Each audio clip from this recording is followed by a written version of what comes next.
Hi friends, welcome back. So I am back. और कहाँ थी, कईयों को पता होगा, कईयों को नहीं पता होगा। अगर आपको पता है तो कमेंट सेक्शन में लिखना, आपको हाथ दूंगी अगर आपने ठीक गेस किया होगा। तो बताना, did you miss me? Uncle ने बोर तो नहीं किया? कि अंकल ने खूब एंजॉयमेंट दी?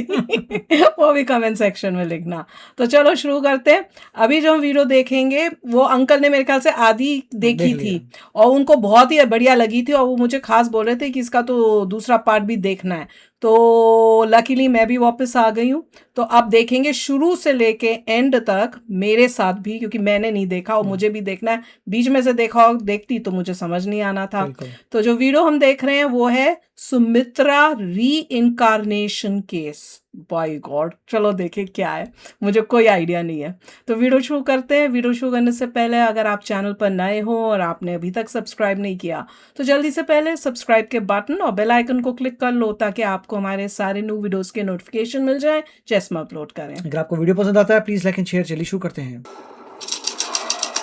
पुनर्जन्म का वो केस जिसने सिर्फ इंडिया नहीं पूरी दुनिया को हिला दिया।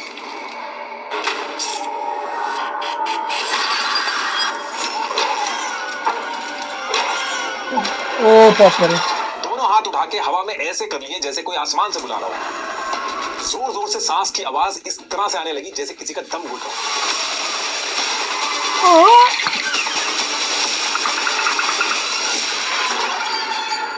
ये केस इतना ज्यादा बड़ा बन गया कि दुनिया के साइंटिस्टों को उठ के सीधे यूपी के इटावा पहुंचना पड़ा। सास ने कमरे से निकल के सुमित्रा को जिस हालत में देखा उसके हाथ पैर ठंडे पड़ गए।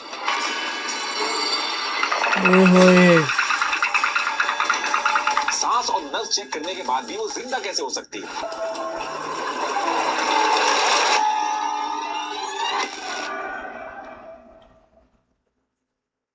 क्या है ये? देखिए, ये वीडियो इमर्जेंट ने स्पॉन्सर की है। Thanks to Emergent for sponsoring this video. देखिए, इंडिया में लाखों छोटे बिजनेस आज भी अपना पूरा हिसाब किसी नोटबुक में का ट्रैक रखे और इसने मेरे बोलते ही ये पूरा डैशबोर्ड खड़ा कर दिया।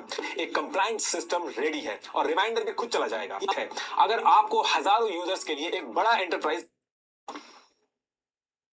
यूपी के इटावा के अंदर अंगद का नागला नाम से एक गांव है। ईयर 1968 में इस गांव की एक ठाकुर फैमिली के घर में एक लड़की पैदा होती है जिसका नाम ये लोग सुमित्रा रखते हैं। अब जिस टाइम पे सुमित्रा पैदा हुई थी किसी ने सपने में भी नहीं सोचा था कि आगे चल के इसी इनकारनेशन यानी कि पुनर्जन्म को लेके दुनिया भर से scientist, university of Virginia, university of northern British Columbia, इन सबको अपनी यूनिवर्सिटी को छोड़ के यूपी के छोटे से गाँव तक आना पड़ा। अब सुमित्रा जब पैदा हुई तो सुमित्रा का बचपन जो था वो बहुत ही मुश्किलों से आगे बढ़ा। 11 साल की एज में सुमित्रा की मदर की डेथ हो जाती है और गाँव जो था वहाँ कोई स्कूल, कॉलेज, कोई रोजगार वगैरह नहीं था। तो सुमित्रा के फादर को मजबूरी में अहमदाबाद की टेक्सटाइल मिल में काम करने के लिए जाना पड़ता था। तो सुमित्रा के फादर ने सुमित्रा को यूपी के मैनपुरी डिस्ट्रिक्ट के बीरपुर गांव में एक रिश्तेदार के यहाँ छोड़ दिया था। तो यहाँ से सुमित्रा की जो लाइफ थी, न माँ थी, न फादर, न स्कूल। सुमित्रा का बचपन एकदम अकेलेपन में निकला। बहुत ही ज्यादा चुप रहती थी वो। और फिर इसके 2 साल बाद जब सुमित्रा 13 साल की हुई तो वही गाँव से 15 किलोमीटर की दूरी पे फरुखाबाद डिस्ट्रिक्ट के शरीफपुरा गाँव में सुमित्रा की शादी एक जगदीश सिंह नाम के लड़के से करवा दी जाती है। अब शादी होने के बाद जब सुमित्रा शरीफपुरा गाँव में आई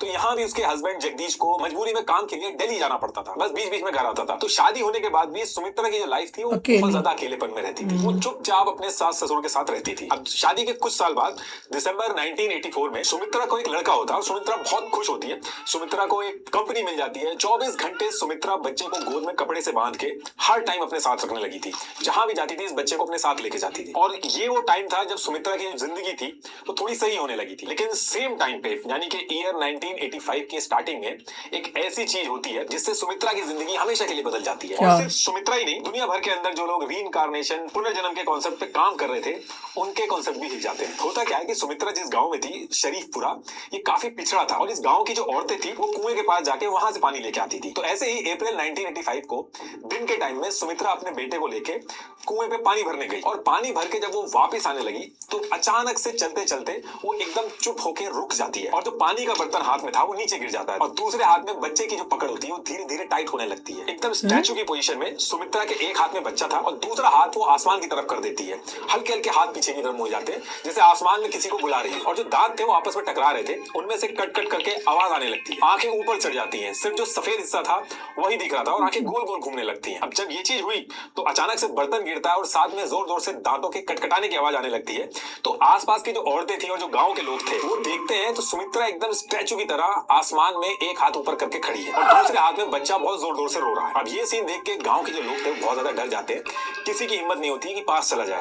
करीब 5 मिनट तक सुमित्रा इसी पोजीशन में खड़ी रहती है, उंगलियां पीछे, आंखें घूमती रहती है। ये सारी चीजें जो मैं बता रहा हूँ ये university of Virginia school of medicine के डॉक्टर स्टीवेंसन के पेपर में सब ऐसे ही डिस्क्राइब किया गया है। ये सारे पेपर मैंने डिस्क्रिप्शन में लगा दिए जहां से मैं पढ़ के सारी चीजें बता रहा हूँ। तो करीब 5 मिनट तक सुमित्रा ऐसी रहती है और फिर अचानक से सुमित्रा का हाथ नीचे होता है और उसको होश आ जाता है और वो एकदम नॉर्मल हो जाती है। और होश में आने के बाद जब औरतें और आसपास के लोग जब उससे पूछते हैं तो उसको कुछ भी याद नहीं रहता है। बस वो ये देखती है कि जो उसने पानी भरा था वो सब नीचे गिर गया और उसके आसपास लोगों की भीड़ लगी हुई है। लेकिन आसपास के जो लोग थे वो भी सुमित्रा को ज्यादा कुछ बताते नहीं, वो खुद भी बहुत ज्यादा कंफ्यूज थे। लेकिन सुमित्रा जो थी उसको कुछ ना कुछ गड़बड़ लग रही थी और फिर वो यहाँ से बिना पानी भरे घर की तरफ वापस चली जाती है। घर पहुंचने के बाद भी सुमित्रा काफी देर तक सोचती रहती है कि कुछ तो गड़बड़ हुई है, लेकिन फिर बात आई गई हो जाती है और अगले कई दिनों तक सारी चीजें नॉर्मल रहती है। सबको यही लगता है कि एक बार ऐसी गलती से हो गया, दोबारा ऐसा नहीं होगा। लेकिन सब के सब एकदम गलत थे, ये बस शुरुआत थी। आगे भी ऐसी ऐसी चीजें होनी थी जिसकी वजह से इनके गांव में दुनिया भर के रिसर्चर्स और साइंटिस्ट को आना पड़ेगा। अब काफी दिन तक तो कुछ नहीं होता, फिर इसके एक वीक बाद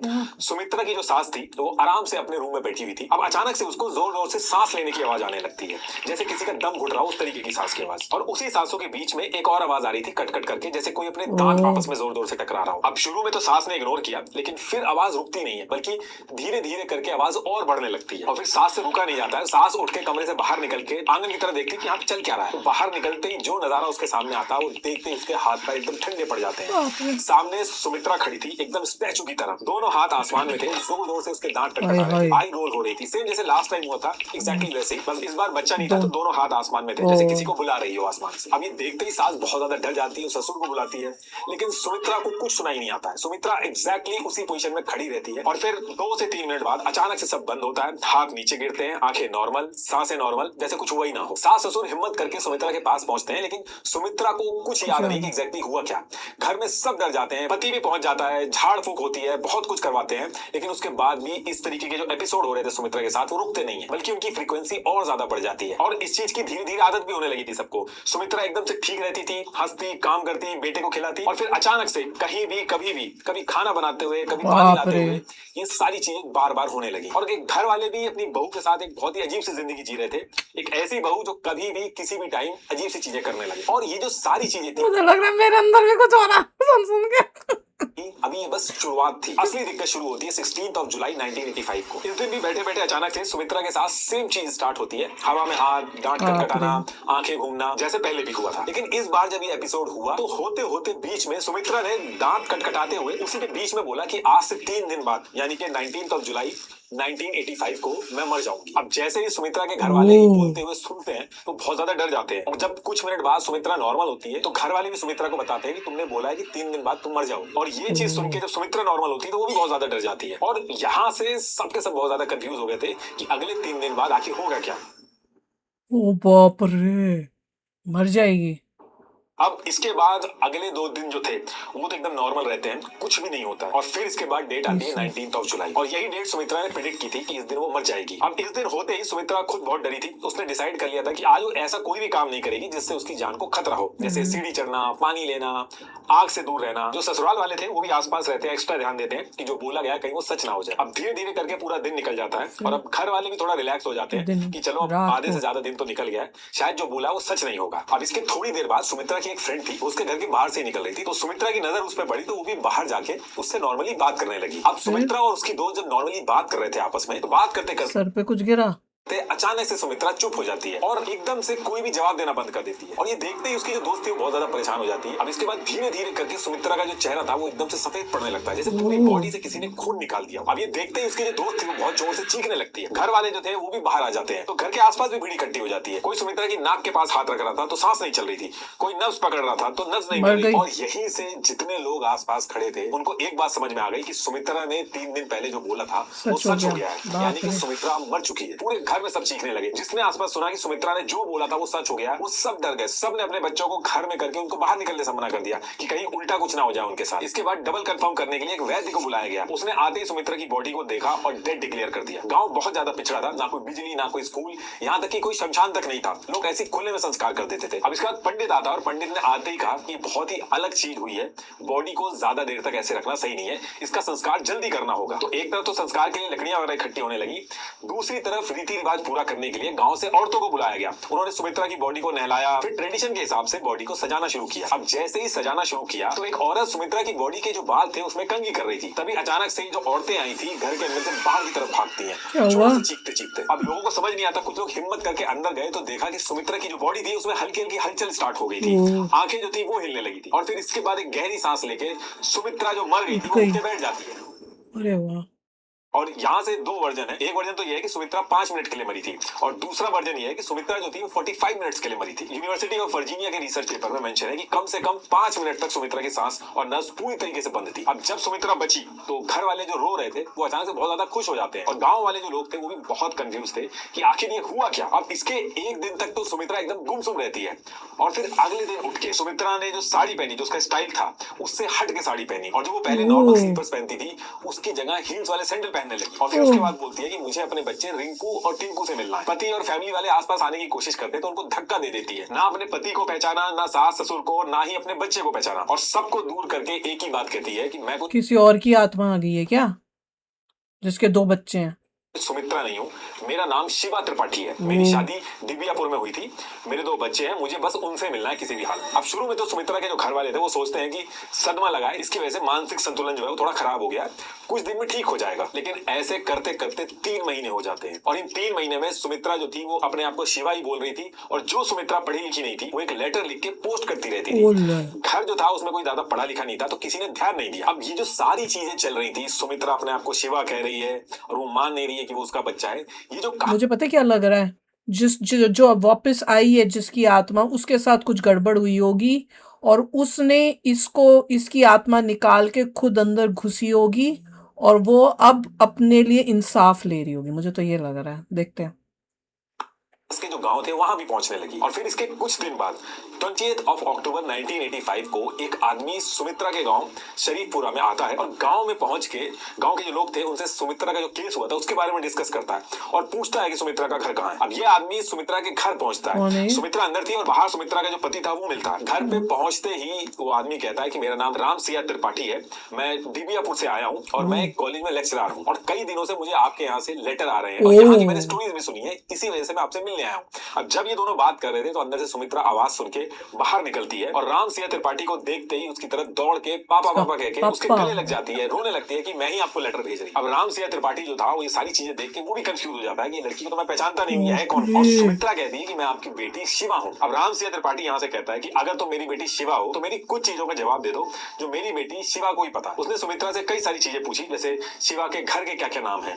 सुमित्रा कहती है अरुणा और शिव शंकर, दोनों सही निकलते हैं। एक पीली साड़ी के बारे में पूछता है वो, उसके बारे में भी उसको पता था, और एक घड़ी और उसका बॉक्स था उसको भी वो सही से डिस्क्राइब करती है। शिवा के मामा कहाँ पैदा हुए थे, शुरू में कंफ्यूज होती है लेकिन उसके बाद वो भी बता देती है। 2 कॉलेजेस जहाँ से शिवा ने पढ़ाई की थी, अनपढ़ होने के बाद भी सुमित्रा ने दोनों कॉलेज की डिटेल्स बता दी। ऊपर से पढ़ी लिखी ना होने के बाद भी वो लेटर भी लिख रही थी। इसके बाद राम सिया त्रिपाठी ने एक एल्बम निकाली, उसमें सबसे पहले उसने एक 18 साल पुरानी फोटो दिखाई। वो फोटो इतनी पुरानी थी कि उस टाइम तक सुमित्रा पैदा तक नहीं हुई थी।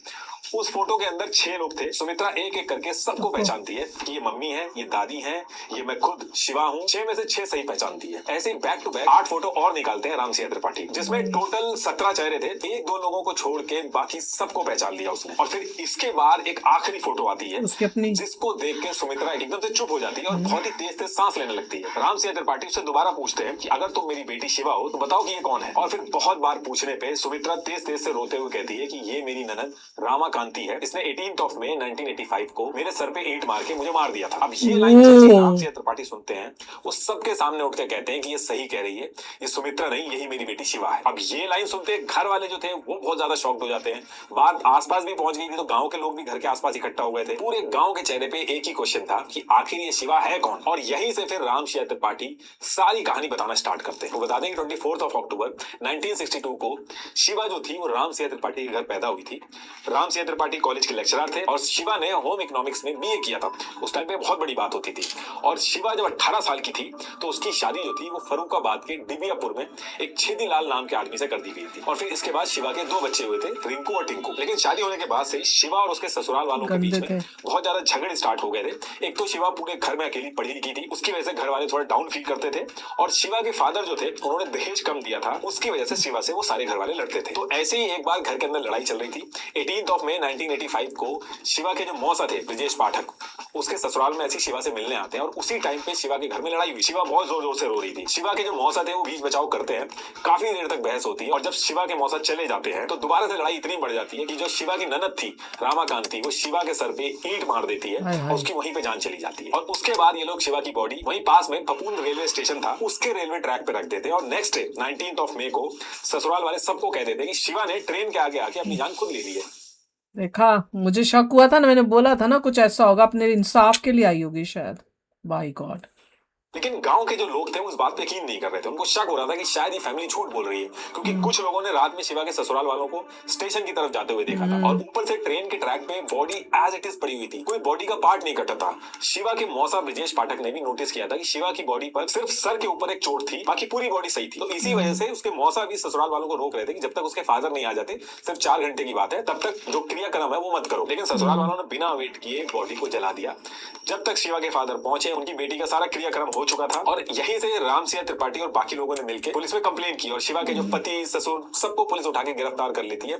बहुत दिन तक जांच चलती है, सबूत नहीं मिलते तो पुलिस को छोड़ना पड़ता है। और शिवा के मरने के ठीक 2 महीने बाद 19 जुलाई को सुमित्रा की एक दूसरे गांव में डेथ हो जाती है 5 मिनट के लिए और उठने के बाद वो अपने आप को शिवा बताने लगती है। सुमित्रा पढ़ी लिखी नहीं थी, उसके बाद भी वो लेटर लिख रही थी और यहीं से इस केस की जो न्यूज थी वो हर तरफ फैल गई।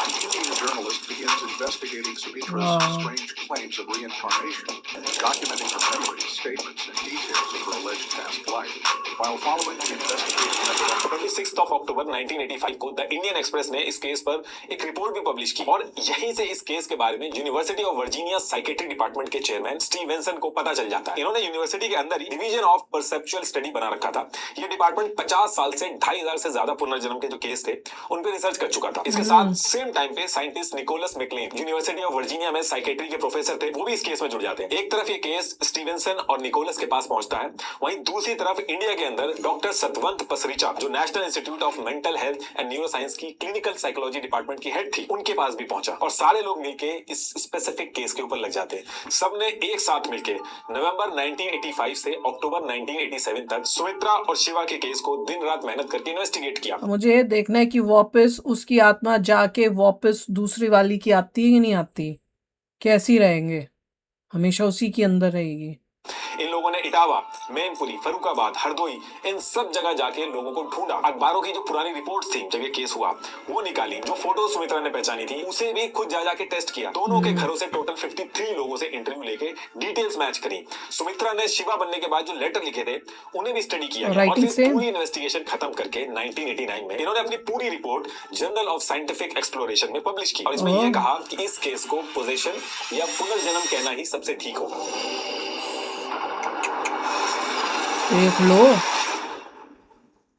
इसके साथ साथ एक और रिसर्चर थे जेम्स मैटलॉक, इन्होंने भी इस केस को रिप्लेसमेंट रीइंकार्नेशन कहा, यानी कि ऐसा केस जिसमें किसी शरीर में एक आत्मा दूसरी आत्मा को परमानेंटली रिप्लेस कर दे। और बात यहाँ भी नहीं रुकी, एंटोनिया मिल्स और डेमन ये पुनर्जन्म से रिलेटेड जो केसेस होते हैं उनके एक्सपर्ट माने जाते हैं। इन्होंने शिवा और सुमित्रा की चिट्ठियां ढूंढ के कई सालों तक उनकी हैंड राइटिंग कंपेयर की और उसमें कहा कि सुमित्रा की जो हैंड राइटिंग थी वो शिवा जैसी ही हो गई थी। इनफैक्ट इन्होंने 2009 में दोबारा से फॉलो किया कि और डिटेल्स पता चले, लेकिन तब तक पता चला कि ईयर 1998 में सुमित्रा की डेथ हो गई है और सुमित्रा जब तक जिंदा रही वो शिवा ही बन के रही। देखिए ये जो केस था इसके बारे में बात इतनी ज्यादा इसलिए हुई क्योंकि जनरली क्या होता है कि गांव के कम पढ़े लिखे लोग जो होते हैं वो ऐसे केसेस के बारे में बात करते हैं, लेकिन इस केस में रिनाउंड रिसर्चर्स और साइंटिस्ट इसको पुनर्जन्म बोल रहे थे। अब देखिए आगे जो मैं बताने वाला हूँ उसको आप ध्यान से, वो भी यूएसए की यूनिवर्सिटी से समझिएगा।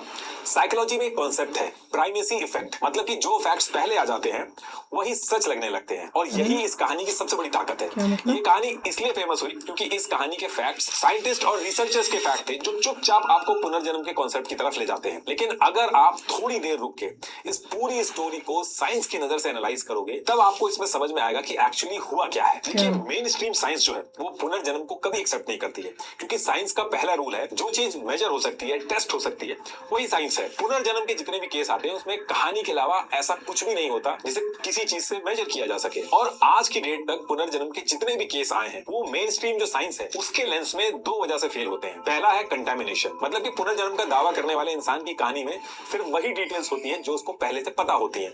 उसकी कहानी में कभी भी कोई ऐसी डिटेल नहीं होती जो उसने पहले कभी ना सुनी हो। और दूसरी जो वजह होती है वो होती है मेंटल डिसऑर्डर। इसमें पुनर्जन्म का क्लेम करने वाला इंसान किसी मेंटल इलनेस की वजह से अपने ही दिमाग में मल्टीपल पर्सनालिटी बना लेता है। वो झूठ नहीं बोल रहा होता बल्कि उसको खुद लगता है कि वो कोई और है। वो झूठ जानबूझ के नहीं बोल रहा होता है बल्कि उसका दिमाग उसे झूठ बुलवा रहा होता है। और ऐसे लोग जब दर्द बर्दाश्त से बाहर हो जाता है तो इनका दिमाग खुद को बचाने के लिए पर्सनैलिटी स्विच कर देता है। तो ये दो पैरामीटर है जिसपे ये सारे पुनर्जन्म के जो केस है वो एनालाइज किए जाते हैं। अब एक बार के लिए आप साइंस के इन दोनों कॉन्सेप्ट से सुमित्रा की स्टोरी को एनालाइज करना स्टार्ट करो। इंडियन जर्नल ऑफ साइकेट्री में एक रिपोर्ट पब्लिश हुई जिसमें डिसोसिएटिव डिसऑर्डर्स पे हुए 98 अलग अलग स्टडीज का मेटा एनालिसिस किया गया। इसमें बताया गया कि डिसोसिएटिव आइडेंटिटी डिसऑर्डर जैसे केस ज्यादातर यंग फीमेल जो मैरिड हो, गांव की हो, वीक फाइनेंशियल बैकग्राउंड हो, उनमें ज्यादा होता है। और जनरली इसके पीछे का रीजन उनका चाइल्डहुड ट्रॉमा होता है। और जब ये बीमारी बढ़ती है, ट्रिगर होती है, तो बीच बीच में दौरे ट्रांस जैसी स्टेट होने लगती है। और अगर सुमित्रा के केस को आप इन्हीं पैरामीटर्स पे रखोगे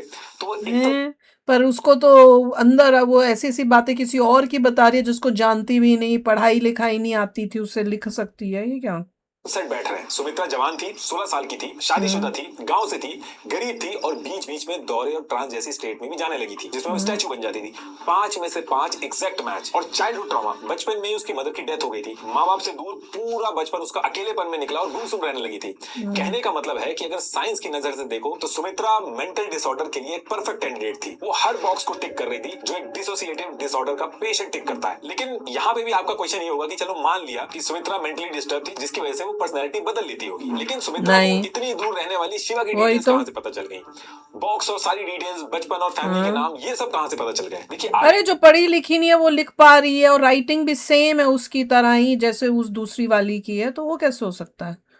और भी रिसर्च हुई तो पता चला कि सुमित्रा के अंदर शिवा की आत्मा आने से पहले सुमित्रा के ऊपर संतोषी माता भी आई थी ईयर 1975 के आसपास। सेम टाइम पे संतोषी माता पे एक फिल्म भी आई थी और वो बहुत ही बड़ी हिट हुई थी। घर घर में उसके बारे में बात हमने भी देखी हुई है संतोषी माता की हुई उम्र। थी। यानी सुमित्रा पे वही देवी आई जिसका उस दौर में सबसे ज्यादा क्रेज था। ऐसे ही जब आगे पता किया गया तो पता चला कि जो शिवा का केस था जो उसे हुआ भी टीवी में देखा था।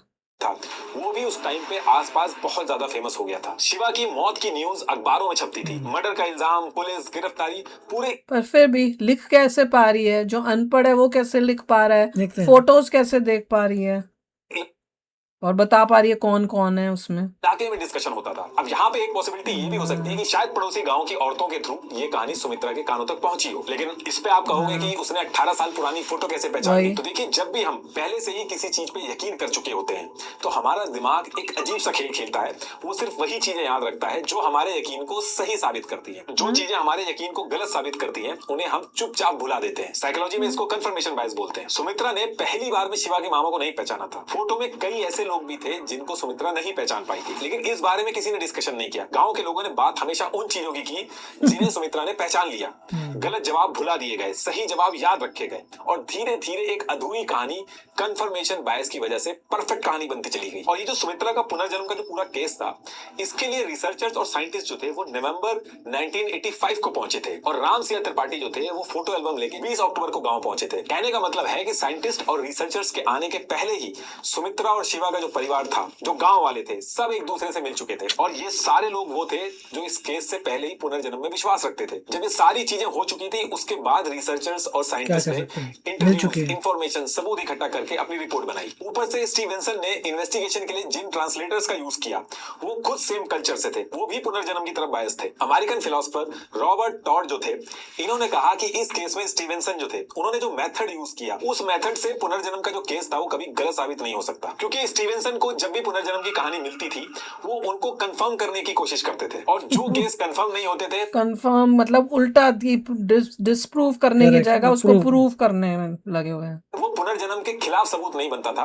बस इग्नोर हो जाता था। सबसे बड़ी बात जो थी वो ये थी कि सुमित्रा मरी थी और फिर शिवा बन गई थी, और अगर वो मर गई थी तो वो लौटी कैसे? मरा हुआ इंसान जिंदा कैसे हो सकता है? तो जो रिसर्चर्स इस केस के बारे में लिख रहे थे वो अपने रिसर्च पेपर में मरने के बारे में तो लिख रहे थे, सब चीजें मेंशन की थी, लेकिन इसका जवाब किसी ने भी ढूंढने की कोशिश नहीं की कि एक मरा हुआ इंसान कैसे जिंदा हो सकता है। जब सुमित्रा मरी तो उसको किसी डॉक्टर ने डेड डिक्लेयर नहीं किया, क्योंकि गांव में कोई डॉक्टर था ही नहीं, और जो विश्वासनाथ नाम का एक वैद्य आया था सुमित्रा को चेक करने की वो मरी है या नहीं, वो कोई डॉक्टर नहीं था, वो सुमित्रा के ससुराल वालों का ही कोई जान पहचान का था जो खेतों में काम वगैरह करता था। जर्नलिस्ट टॉम शूडर ने अपनी बुक में भी लिखा कि आगे चल के उनके गांव वालों से पता चला कि सुमित्रा के अंदर शिवा की आत्मा आने से ठीक पहले सुमित्रा अपने पति के साथ 1 साल के लिए दिल्ली भी गई थी।